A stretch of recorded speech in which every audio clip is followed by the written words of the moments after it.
Self-awareness is a superpower.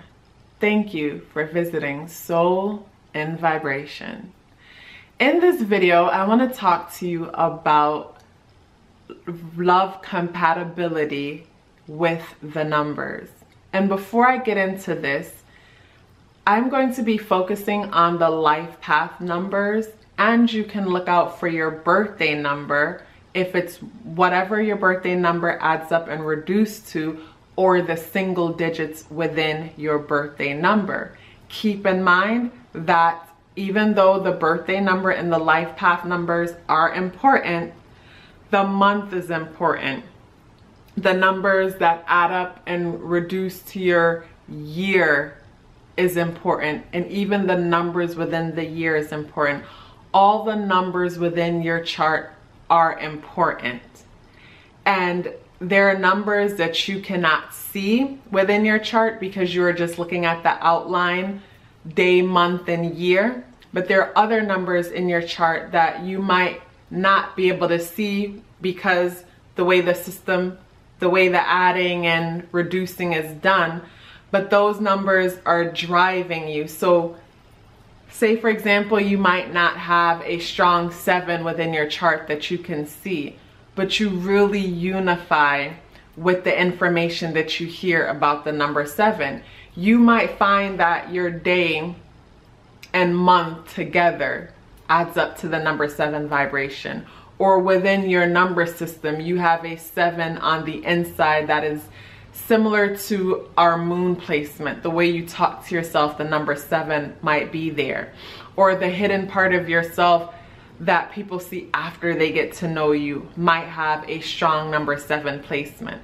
So I'm saying all this to say, keep in mind that the life path and birthday number aren't the only important numbers within your chart. As I go through these numbers, I am specifically isolating each number vibration and giving it to you raw with them by itself and in combination with another number, not taking in consideration all the numbers within a person's chart, because all those numbers are important. Before I go into this video, be sure to subscribe to this channel and follow me on Instagram at Soul in Vibration. So the number 3 and the number 1. Any relationship could work based on the maturity level of the people involved. But I feel like this combination is like the father and the child vibration. Father and the child in the sense that the number 1 is going to be going to want to be dominant here. And think of the number 3 as a free-spirited, rebellious child that you cannot tell what to do. So that gives you an idea of this combination. The number 3 wants to just be free and do its own thing, and the number 1 is going to want to be a little bit controlling, and the number 3 is not going to have it. The number 1 and the number 3 both are going to, these two would make really good friends, because the number 5 has a bunch of amazing ideas, and so does the number 3. These two vibrations are creativity within itself. So as friends, these two have a great time bouncing ideas off each other. When it comes to relationship, none of them is willing to compromise and bring forward the commitment that is necessary. So the number 3 and the number 2 in a relationship works because the number 2 will be supportive of the number 3's many dreams and ideas and aspirations. The number 3 is very nurturing. No, I'm sorry, the number 2 is very nurturing, like the mother energy. The number 2 will cook for the number 3, run errands, drop off dry cleaners, do laundry, clean up. The number 3 can be a little bit messy at times because the mind of the number 3 is so busy moving from one idea to the next that it tends to leave things undone, to start one thing and leave it undone. So the number 3 might be getting ready in the bathroom and forget that the underwear is on the floor, or all the makeup and stuff is all over the sink, where the number 2 will happily come in and help clean up and support the number 3 in whatever it's doing. So I feel like those 2 combinations are good ones. The intensity and fire might not be there, but at the same time, but it can be there. It just depends on the other placements within the chart. But yes, these 2 together work. The number 3 works well with the number 2. So the number 3 and the number 3, this is like 2 kids coming together. This is fun, fun, fun. It's like, imagine skipping school and just like going off, exploring and having a good time. Every day will be like that with these 2. These 2 will have almost like a soulmate type of feeling because they are marrying each other. But the challenge with this combination is they both tend to get bored pretty easily. They both have 1,000,001 different projects and ideas and goals that they want to start working on. And neither of them will be willing to pretty much focus on the other. It's like, imagine 2 small children that needs their mother's attention. I feel like this is this combination. They both need undivided attention and support in whatever it is that they're working on. So together, I feel like they would have so much fun, but the support that they both need won't be there. So the number 3 and number 4 together.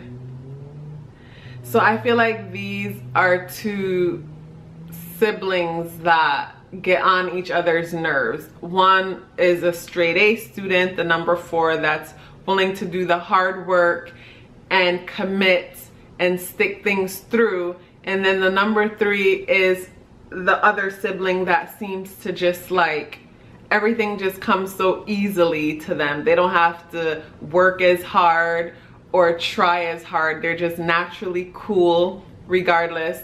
They just get attention wherever they go, and they're constantly complimented or validated based on their many talents, where the number 4 have to work a little bit harder for things. So I feel like they won't quite get each other because maybe the number 4 might be annoyed with the number 3's lack of commitment, because the number 4 needs commitment.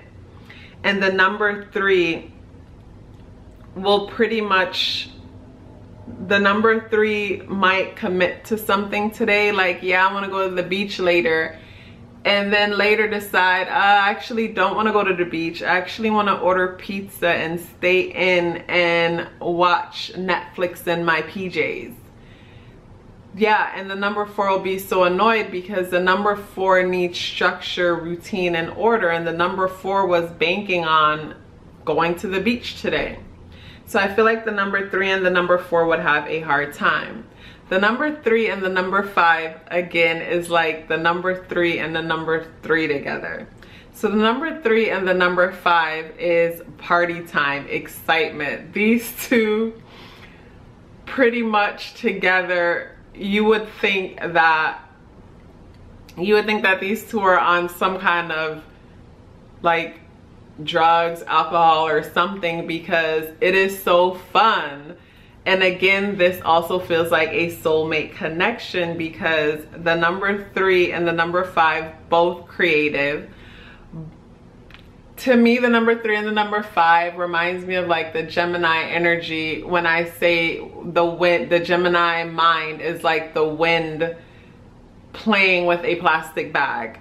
So it's like the 5 is the wind and the 3 is the plastic bag, or the other way around. Like, these 2 can have the most random and best conversations. These 2 are super spontaneous. They don't need to make plans. It's like if they're both available to do it, just do it. The challenge with this is, I don't feel like this combination works in adult life because there is no one to, basically, the money might be there to pay the bills, but for some reason the bills are paid late every month. That kind of a situation. So I feel like these two lack the kind of routine and consistency that's necessary, where they might have a hard time committing to each other, even though, and this is very similar to the number 3 and the number 1, the number 3 in a relationship with the number 1, the number 3, and back to the number 5. They might have such a hard time committing to each other, even though they are so compatible, because basically they're both constantly changing their minds, both 1 minute wanting a commitment and then the next minute not, both into the chase more than they are into the catch, where the catch feels like a prison. So they're both constantly chasing each other back and forth like the wind playing with a plastic bag. So the number 3 and the number 6, I feel like, is a good combination, because again, the number 3 is that creative self-expression, aka the child. And the number 6 is that nurturer, who will nurture that number 3's great ideas and be completely supportive and be there for the number 3 in any way that the number 6 can. The number 6, again, is almost like that mother. And if you look at the number 6, it looks pregnant. So it's almost like pregnant with that number 3. So it's almost like the mother nurturing that number 3's ideas. The challenge here is the number 3, similar to the number 1, can be a bit self-absorbed because it is so focused on all of its different creativities and new ideas and goals that it might forget to tell the number 6 thank you. And the number 6 needs to be appreciated. The number 6 needs to be admired and acknowledged. So if the number 3 can learn to tell the number 6 thank you and buy a gift here or there from time to time and just show appreciation, this can work. That's the only challenging part, the number 6 not feeling appreciated. Like that saying, if mama's happy, everybody's happy. If the number 6 is happy and feels appreciated, then everybody is okay. The only thing with the number 6 that I want to say is that I feel like for the number 6, people associate with the number 6, even though this is a 3 video, but 3, if you're dealing with the number 6, you'd want to hear this. People who are strongly associated with the number 6 needs to identify or be clear about what makes them feel valued. I feel like this is a conversation about love languages, and it is important for the number 6 to know what their needs are so that they know when they're being met. Because sometimes I find in situations where number 6 people will feel unappreciated, but then they can't tell you what to do to make them feel appreciated. So the number 3 and the number 7. This vibration can work because the number 7, like the number 3, is pretty self-sufficient as far as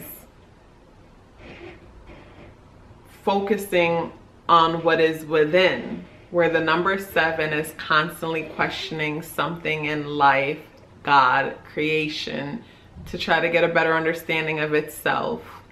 And like the number 3, the number 7 is pretty rebellious. The number 7 don't want you to tell it what anything is. It wants to figure it out on its own, and that is very similar to the number 3 vibration, that curious child. So together these two can have a lot of fun communicating about an array of topics, and the number 3 bringing its creative imagination into it, inspiring and it just exciting the number 7, because what the number 7 loves more is a curious individual, because the number 7 is constantly diving deep, doesn't want to hear your facts or tradition. It wants to figure it out for itself. So it loves to see that in others.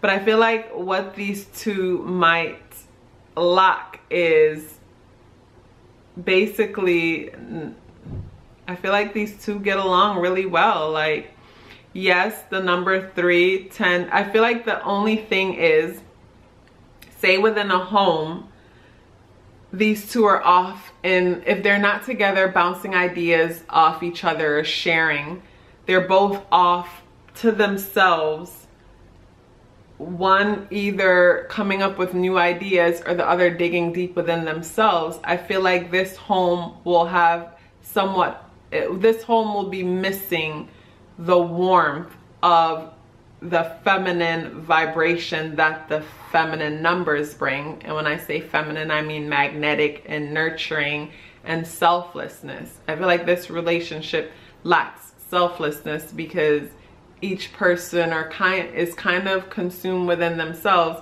But at the same time, I feel like this can work because the conversation could be good, and that is important for the number 7.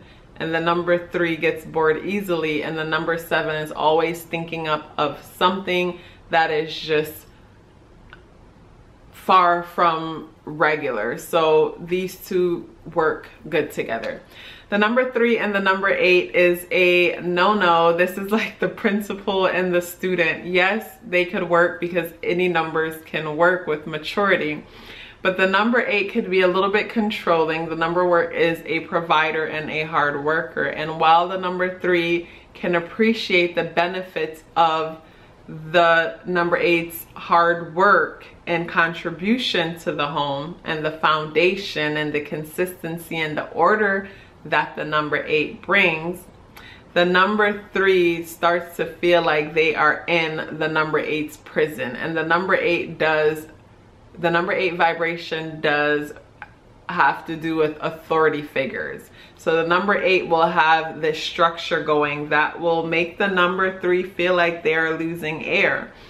But I feel like if the number 3 can come to a realization that that is actually within its head and that it can benefit from the routine of the number 4 and the number 8, this can actually work. Because number 3s, please keep in mind that it is a blessing to be talented, but talent doesn't mean anything if you are lacking the discipline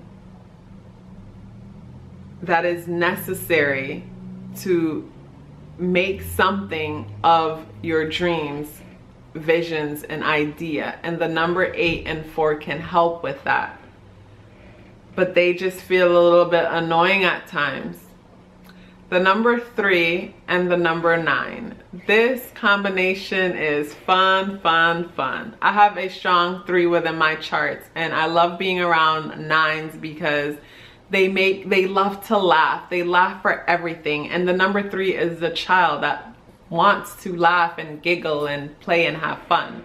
So I feel like this combination is a very favorable one because the number 3 likes to set trends and be creative, and the number 9 will be a fan of that. The number 9 will be supportive in whatever the number 3 is doing and just bring a light spirit when it comes to it.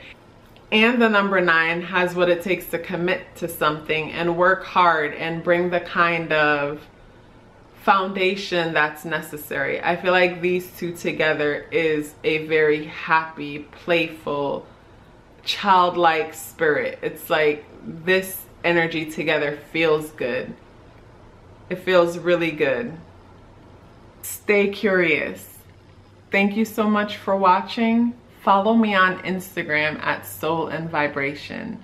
Don't forget to like and subscribe to this channel so that you could be notified when I drop daily videos, because I drop daily videos. I look forward to seeing you in the next video.